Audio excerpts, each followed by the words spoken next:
On s'est rappelé le rôle principal de l'urine qui est celui d'éliminer les toxines et déchets de notre organisme et de les excréter à travers l'urine. Donc, nous combinons avec l'insuffisance rénale aiguë, l'urine ne s'effectuera plus bien ses tâches. Il faut savoir que les signes de l'insuffisance rénale aiguë ne sont pas très spécifiques. Néanmoins, pourrait avoir comme premier symptôme le fait de ne pas du tout de traits urinés. Dans une durée de 24 heures, vous vous rendez compte que vous buvez une quantité normale d'eau comme à l'intitulé. Mais grande heureuse surprise, vous n'avez pas émis d'urine ou alors la quantité d'urine que vous avez émis, elle est très claire.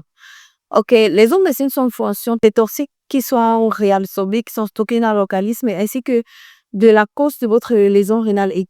Je m'explique. Si vous avez une lésion rénale aiguë d'origine obstructive, par exemple, vous pouvez ressentir des douleurs au niveau des flancs ou alors des douleurs suspirielles et parfois un gonflement sous-pubienne.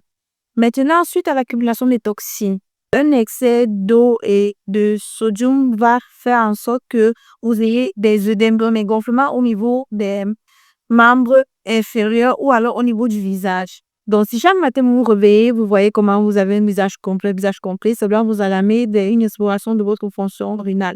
Donc, une accumulation d'eau, comme je disais également, ça peut me créer au niveau des poumons ce qu'on appelle un édème pulmonaire dans l'eau qui s'accumule au niveau de vos poumons, ce qui va se traduire par un essoufflement et une difficulté à respirer.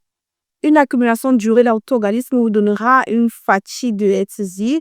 Elle vous donnera un manque d'appétit, des nausées, des vomissements, une confusion et voire un coma. Une accumulation de potassium qui n'est déjà pas brûle le cœur. Une accumulation de potassium dans votre organisme vous donnera des palpitations, des troubles cardiaques et une faiblesse musculaire. Comme je disais tantôt, mes symptômes ne sont pas très spécifiques. Donc, vous pouvez souffrir des lésions rénales aiguës sans présenter ces symptômes. Déjà qu'il y a des lésions rénales aiguës où vous pratiquez normalement. Certains patients à des PET se fait de façon continue dans une consultation. Donc, vous êtes là l'hôpital pour une consultation de routine, une visite systématique ou si vous êtes hospitalisé et qu'on décide d'explorer votre fonction rénale. Là, on se rendra compte que ce qu'on appelle la créatinine est élevée. Et à ce moment-là qu'on diagnostiquera votre lésion rénale aiguë.